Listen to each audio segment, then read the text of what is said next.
नमस्कार, जय हिंद, वंदे मातरम। आप सभी का अपने इस यूट्यूब चैनल पर स्वागत है। तो आज की क्लास में हम पॉलिटी का प्रैक्टिस सेट जो है 12वां लेकर के आए हैं। और ये जो प्रैक्टिस सेट होगा विभिन्न प्रतियोगी परीक्षाओं के लिए महत्वपूर्ण होगा। और इस श्रृंखला में जो है आज जो है महत्वपूर्ण टॉप 10 प्रश्नों को रखे हैं, जो कि आपके एग्जाम के लिए बहुत ही रामबाण साबित होगा। तो एक बार जो भी विद्यार्थी लाइव है वो पॉइंट टू पॉइंट जो है सभी बातों को नोट करते चलेंगे और जो है कमेंट के माध्यम से अपने आंसर का चयन करते भी चलेंगे। जैसा कि आप सभी यहाँ पर पहला प्रश्न देख पा रहे हैं, तो इसमें पूछा गया है कि संविधान का कौन सा आर्टिकल यह व्यवस्था देता है कि प्राथमिक शिक्षा की स्तर पर मातृभाषा में निर्देश देने की समुचित सुविधा प्रदान करना प्रत्येक राज्य का प्रयत्न होना चाहिए। अब देखिए यहाँ पर कुछ विकल्प हैं, जैसे कि आप चार विकल्प देख पा रहे होंगे। पहला विकल्प दिया है 349, 350, 351, 350 पार्ट ए दिया है। और आप लोग कमेंट के माध्यम से बताएं कि राइट आंसर क्या होगा। चलिए एक बार जो है सभी विकल्पों का मूल्यांकन करते हैं कि यदि जो है इस प्रश्न से संबंधित किसी भी प्रकार के कोई प्रश्न बन सकता है आपके एग्जाम में, तो आप लोग उस प्रश्न को अच्छे तरीके से कर लें। देखिए यहाँ पर दिया है आर्टिकल 349 दिया है। तो आर्टिकल 349 में यह बताया गया है कि भाषा से संबंधित कुछ विधियां अधिकार करने के लिए विशेष प्रक्रिया के बारे में बताया गया है। और आर्टिकल जो 350 है, इसमें यह व्यवस्था की गई है कि जैसे आम बोलचाल की भाषा में जो है प्रयोग की जाने वाली जो भाषाएं होती हैं उनके बारे में बताया गया है, आम बोलचाल की भाषा में। और जो आर्टिकल जो है 351 है, आर्टिकल 351 में जो है देखा जाए तो इसमें जो है हिंदी भाषा के विकास के कार्यों के लिए बात की गई है। अर्थात जो है राज्य जो है ये क्या करेगा कि हिंदी भाषा के विकास के लिए कार्य करेगा। और यहाँ पे जो आर्टिकल 350 पार्ट ए है, इसमें क्या बताया गया है, तो प्राथमिक स्तर पर देखा जाए तो मातृभाषा में शिक्षा की व्यवस्था के बारे में बताया गया है।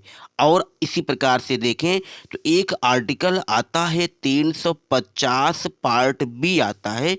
तो आर्टिकल 350 जो बी है, इसमें भाषाई अल्पसंख्यक वर्गों के लिए विशेष अधिकारी के बारे में बताया गया है। और यहाँ तक एक उम्मीद करते हैं कि आप सभी को सारी बातें समझ में आ गई होंगी। अर्थात आप सभी ने देखा कि इस प्रश्न का जो राइट आंसर होगा विकल्प जो डी है, यही राइट आंसर हो जाएगा। अब हम चलते हैं इसी कड़ी में नेक्स्ट प्रश्न की तरफ। तो प्रश्न संख्या जो नेक्स्ट है, जैसा कि आप सब देख पा रहे होंगे स्क्रीन में, तो इसमें पूछा गया है कि निम्नलिखित में से कौन भारत के संविधान का अभिरक्षक है या अभिभावक है। विकल्प में है भारत का राष्ट्रपति, भारत का प्रधानमंत्री, लोकसभा सचिवालय, भारत का सर्वोच्च न्यायालय है। चार विकल्प हैं, इन विकल्पों में से राइट आंसर का चयन करना है। तो देखिए यहाँ पर जो भारत के राष्ट्रपति के बारे में बताया गया है, तो संविधान का जो आर्टिकल 52 है, तो आर्टिकल 52 में जो है भारत के राष्ट्रपति के पद का प्रावधान किया गया है। और संविधान का जो आर्टिकल 75 है, तो आर्टिकल 75 में कहा गया है कि भारत का जो राष्ट्रपति है वह आर्टिकल 75 के अकॉर्डिंग प्रधानमंत्री की नियुक्ति कर सकता है। और जो विकल्प में है लोकसभा सचिवालय है, तो लोकसभा सचिवालय के परिप्रेक्ष्य में देखा जाए तो संविधान का जो आर्टिकल 19(8) है, इसमें जो है सचिवालय के बारे में बताया गया है। अब यहाँ पर थोड़ा सा आप लोग समझ लीजिए कि सचिवालय जो होता है कैसे क्या और कितने प्रकार के कैसे होते हैं। देखिए दोस्तों, जो सचिवालय होता है यह प्रमुखतः देखा जाए तो सचिवालय में दो तरह के व्यक्ति होते हैं। पहला क्या होता है, एक होता है राज्यसभा का सचिवालय होता है, और जो दूसरा होता है वह लोक सभा का सचिवालय होता है। और जो लोकसभा का सचिवालय होता है, तो इसमें देखा जाए तो जो सबसे बड़ा अधिकारी होता है लोकसभा का, उसे क्या बोला जाता है? महासचिव बोला जाता है। और महासचिव क्या होता है? सबसे बड़ा अधिकारी होता है। और लोकसभा का इसी तरीके से जो महासचिव होता है, तो महासचिव कौन होता है? लोकसभा का जो अध्यक्ष होता है, वही क्या कहलाता है? कि जो है लोकसभा का महासचिव कहलाता है। इस तरीके से देखा जाए तो ये जो महासचिव आपने देखा, यह क्या करता है? यह जो सचिवालय होता है, ये क्या करता है? सभापति के अधीन कार्य करता है। और लोकसभा का जो सचिवालय होता है, यह जो है स्पीकर अर्थात लोकसभा अध्यक्ष के अधीन कार्य करता है। इस तरीके से आपने यहाँ पर देखा और समझा। फिलहाल प्रश्न में पूछा गया था कि संविधान का संरक्षक कौन है, तो भारत का जो सर्वोच्च न्यायालय होता है, यही जो है संविधान का संरक्षक है। और एक आर्टिकल है संविधान का, आर्टिकल जो है 32 है। तो आर्टिकल 32 में यह भी बताया गया है कि यदि हमारे जो मौलिक अधिकार हैं, तो यदि उपरोक्त जो हमारे 5 मौलिक अधिकार होते हैं, यदि इन अधिकारों का हनन होता है, यह उल्लंघन होता है, तो व्यक्ति क्या करता है? आर्टिकल 32 के अकॉर्डिंग जो है सीधे सुप्रीम कोर्ट का दरवाजा खटखटा सकता है। इसीलिए जो है सर्वोच्च न्यायालय को संविधान का अभिभावक या संरक्षक कहा जाता है। तो इस तरीके से आप सभी ने यहाँ पर देखा कि जो विकल्प डी है, यही जो है आपका राइट आंसर हो जाएगा। उम्मीद करते हैं कि आपको सारी बातें समझ में आ गई होंगी। अब हम चलते हैं नेक्स्ट क्वेश्चन की तरफ। क्वेश्चन नंबर जो 4 है, इसमें पूछा गया है कि भारतीय संविधान की अनुच्छेद 263 के अकॉर्डिंग एक अंतर्राज्यीय परिषद की स्थापना निम्न में से किसके द्वारा की जाती है? आपको बताना है। अब थोड़ा सा समझिए कि अंतर्राज्यीय परिषद के परिप्रेक्ष्य में आप थोड़ा सा जान लीजिए। फिलहाल विकल्प दिए हैं, तो विकल्प पहला क्या दिया है? राष्ट्रपति दिया है। दूसरा विकल्प संसद दिया है। तीसरा विकल्प राष्ट्रीय विकास परिषद दिया है। और नेक्स्ट विकल्प जो है नीति आयोग दिया है। तो आप लोग कमेंट के माध्यम से राइट आंसर का चयन करेंगे। देखिए, आर्टिकल जो 263 है, तो आर्टिकल 263 के अकॉर्डिंग जो है राष्ट्रपति ही क्या करता है कि अंतर्राज्यीय परिषद का गठन कर सकता है। तो अर्थात आपने देखा कि इस प्रश्न का जो राइट आंसर होगा, पहला विकल्प हो जाएगा। लेकिन थोड़ा सा हम मूल्यांकन करते हैं और विकल्पों का, यदि किसी भी प्रकार की कोई प्रश्न बने तो आप जो है आसानी से कर सकते हैं। अब देखेंगे राष्ट्रपति ही क्या करता है कि आर्टिकल 263 के अकॉर्डिंग जो है एक अंतर्राज्यीय परिषद का गठन कर सकता है। और राष्ट्रपति ने क्या किया था कि सन जो है 1990 में जो है पहले अंतर्राज्यीय परिषद का गठन कर दिया था। अब देखिए, अंतर्राज्यीय जो परिषद होता है, तो अंतर्राज्यीय परिषद का जो पदेन अध्यक्ष होता है, आपको अच्छे से नोट करना है, तो कौन होता है? वह पीएम होता है, प्रधानमंत्री होता है। लेकिन इनके साथ ही इनके सदस्यों में देखा जाए तो 6 कैबिनेट मंत्री को भी शामिल किया जाता है। और जो राज्यों के सीएम होते हैं, स्टेट के जो सीएम होते हैं, इनको भी इनके सदस्यों में शामिल किया जाता है। और जो केंद्र शासित प्रदेशों के प्रशासक होते हैं, इनको भी शामिल किया जाता है।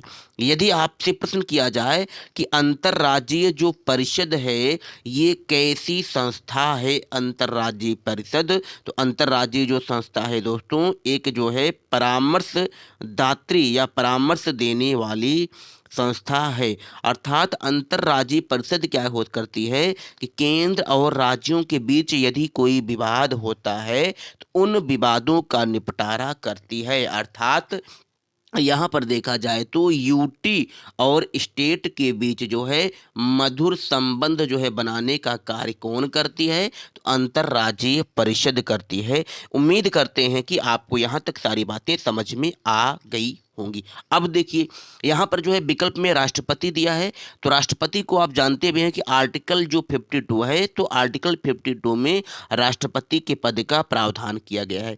और जो भारत की संसद होती है, तो संसद किससे किससे मिलकर के बनी होती है, तो प्रेसिडेंट से मिलकर बनी होती है और लोकसभा से तथा राज्यसभा से मिलकर के जो है भारत की संसद का निर्माण होता है। तो यहाँ पर थोड़ा समझना है कि देखिए जो संसद है, तो संसद का जो उल्लेख किया गया है आर्टिकल 79 में किया गया है। और जो राज्यसभा है, तो राज्यसभा का जो उल्लेख किया गया है, तो वह जो है आर्टिकल जो है 80 में किया गया है राज्यसभा के गठन का उल्लेख। और जो लोकसभा है, तो लोकसभा का जो गठन का उल्लेख किया गया है आर्टिकल 81 में किया गया है। अर्थात भारत की जो संसद है वह लोकसभा, राज्यसभा तथा राष्ट्रपति से मिलकर के बनती है। अब देखिए जो राष्ट्रीय विकास परिषद है, तो राष्ट्रीय विकास परिषद का जो गठन किया गया था 6 अगस्त 1952 को जो है राष्ट्रीय विकास परिषद का गठन किया गया था। और जो नीति आयोग है, तो नीति आयोग का गठन जो है 1 जनवरी 2015 को नीति आयोग का गठन किया गया था। और नीति आयोग कैसी संस्था है, तो जो है ये नीति आयोग जो है एक संविधानेतर संस्था है।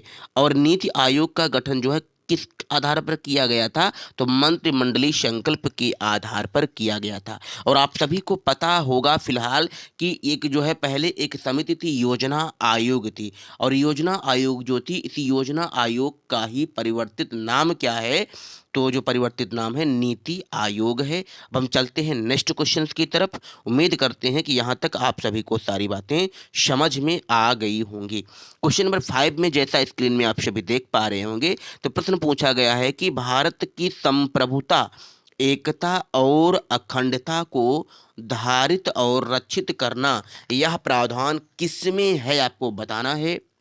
और जैसा कि यहाँ पर आप सभी विकल्प भी देख पा रहे होंगे, तो विकल्प में दिया है संविधान की प्रस्तावना, राज्य के नीति निर्देशक तत्व, मूल अधिकार, मूल कर्तव्य, ये 4 विकल्प हैं।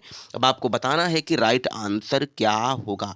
ध्यान से समझिए, यहाँ पे क्वेश्चन क्या किया गया था, भारत की संप्रभुता, एकता और अखंडता का मेंशन किस में किया गया है, तो बिल्कुल आप लोग बताएं कि राइट आंसर क्या होगा। चलिए देखते हैं। तो इस प्रश्न का जो राइट आंसर होगा विद्यार्थियों, वो क्या हो जाएगा, मूल कर्तव्य जो है, मूल कर्तव्य में ही जो है इनका मेंशन किया गया है। आपको पता है कि मूल कर्तव्य जो थे वर्तमान पहले स्टार्टिंग में देखा जाए तो मूल कर्तव्यों की संख्या जो थी कुल 10 थी। और बाद में जो है एक मूल कर्तव्य और जोड़ दिया गया है। तो इस समय वर्तमान में देखा जाए तो प्रेजेंट में मूल कर्तव्यों की संख्या कुल 11 है। यही जो है आपका राइट आंसर होगा। अब हम चलते हैं नेक्स्ट क्वेश्चन की तरफ।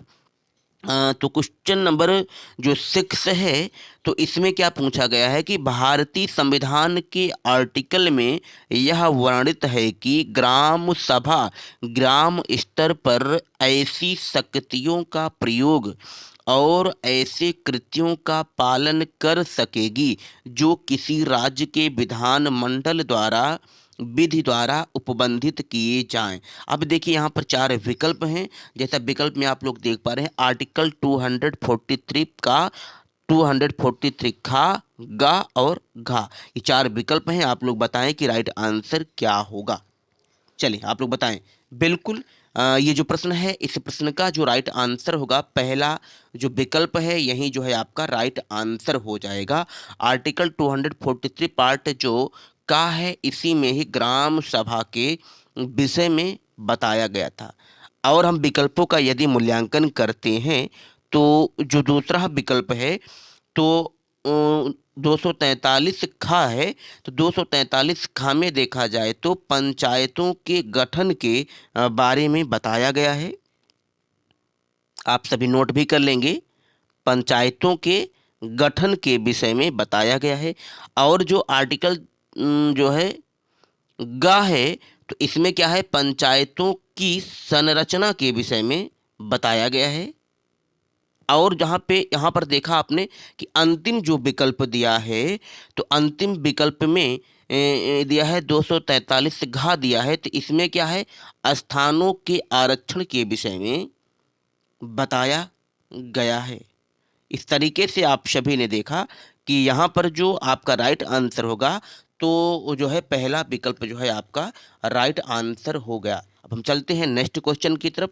तो क्वेश्चन नंबर जो 7 है, इसमें पूछा गया है कि दिए गए निम्न भारतीय अधिनियमों में से किस अधिनियम के द्वारा भारतीय प्रांतों में द्वैध शासन की स्थापना की गई। विकल्प में दिया है 1909 का अधिनियम, और नीचे जैसा कि देख पा रहे हैं 1919 का अधिनियम, 1935 का अधिनियम, 1947 का अधिनियम दिया है।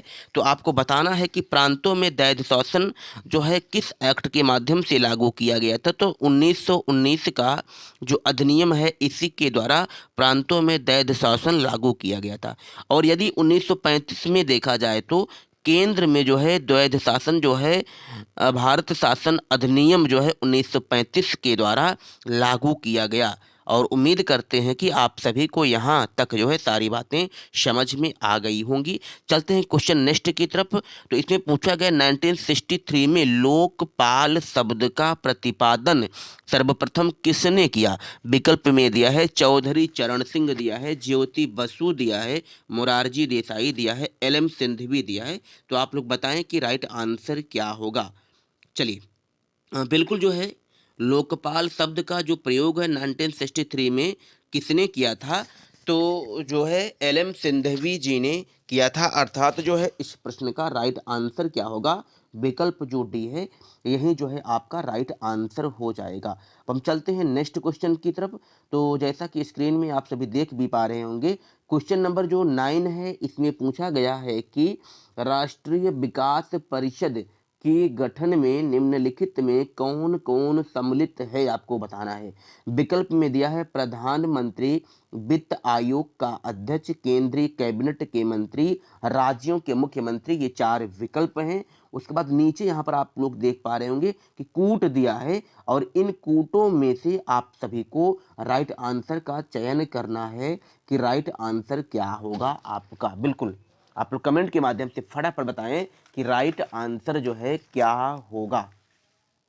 चलिए, बिल्कुल यदि हम इस प्रश्न का जो है मूल्यांकन करते हैं, तो जो है आपका राइट आंसर क्या होगा देख लेंगे थोड़ा सा। इसमें जो है राष्ट्रीय विकास परिषद में प्रधानमंत्री को शामिल किया गया है, और वित्त आयोग के अध्यक्ष को भी शामिल किया गया है, केंद्रीय कैबिनेट के मंत्रियों को भी शामिल किया गया है, लेकिन जो राज्य के मुख्यमंत्री होते हैं इनको शामिल नहीं किया जाता है। इस तरीके से देखा जाए तो इस प्रश्न का जो राइट आंसर होगा दोस्तों क्या हो जाएगा, विकल्प जो पहला है यही जो है आपका राइट आंसर हो जाएगा। और एक उम्मीद और आशा करते हैं कि यहाँ तक जो है आप सभी को सारी बातें समझ में आ गई होंगी। अब हम चलते हैं नेक्स्ट क्वेश्चन की तरफ। तो आज की इस क्लास का अंतिम प्रश्न है। क्वेश्चन नंबर 10 में पूछा गया है कि भारत की संसद मंत्रिपरिषद के कार्यों पर किनके माध्यम से नियंत्रण स्थापित करती है। विकल्प में दिया है स्थगन प्रस्ताव, प्रश्नकाल, पूरक प्रश्न, नीचे दिए गए कोड का प्रयोग करते हुए सही उत्तर को जो है आपको चयन करना है। यहाँ पर जो है कुछ विकल्प हैं, इन विकल्पों में से आप सभी को जो है राइट आंसर का चयन करना है कि राइट आंसर क्या होगा। फटाफट जो है आप लोग कमेंट के माध्यम से बताएं कि राइट आंसर क्या होगा। चलिए, बिल्कुल यदि हम इस प्रश्न का मूल्यांकन करते हैं, तो मूल्यांकन के फलस्वरूप जो है इसका जो राइट आंसर होगा दोस्तों, विकल्प जो डी है यही राइट आंसर हो जाएगा। बिल्कुल आप लोग तेजी से कमेंट भी किया करें, यदि किसी प्रकार की कोई डाउट है तो आप लोग कमेंट के माध्यम से पूछ भी सकते हैं। और इसी तरीके से हमने जो है एक उम्मीद और आशा किया कि आप सभी को सारी बातें समझ में आ गई होंगी, और इसी तरीके से आप सभी अपने इस यूट्यूब चैनल से जुड़ करके अपने एग्ज़ाम की एकदम जो है बेहतरीन तरीके से तैयारी करें। चलिए, और यहाँ पर थोड़ा सा कुछ करेक्शंस हुए हैं। जैसे हमको लगता है कि क्वेश्चन जो नेक्स्ट था, तो क्वेश्चन नेक्स्ट में देखा जाए तो मैंने आंसर क्या बताया था, 1 3 4 ही तो बताए थे क्या। हाँ, यहाँ पे मैंने जो क्वेश्चन नंबर 9 दिया था, तो क्वेश्चन नंबर 9 का दोस्तों जो राइट आंसर होगा पी होना होगा। यहाँ पे थोड़ा सा त्रुटि हुई थी, फिलहाल आप इसको मॉडिफाई कर लेंगे। चलिए, तो आज के लिए क्लास में इतना ही। जय हिंद, जय भारत, वंदे मातरम।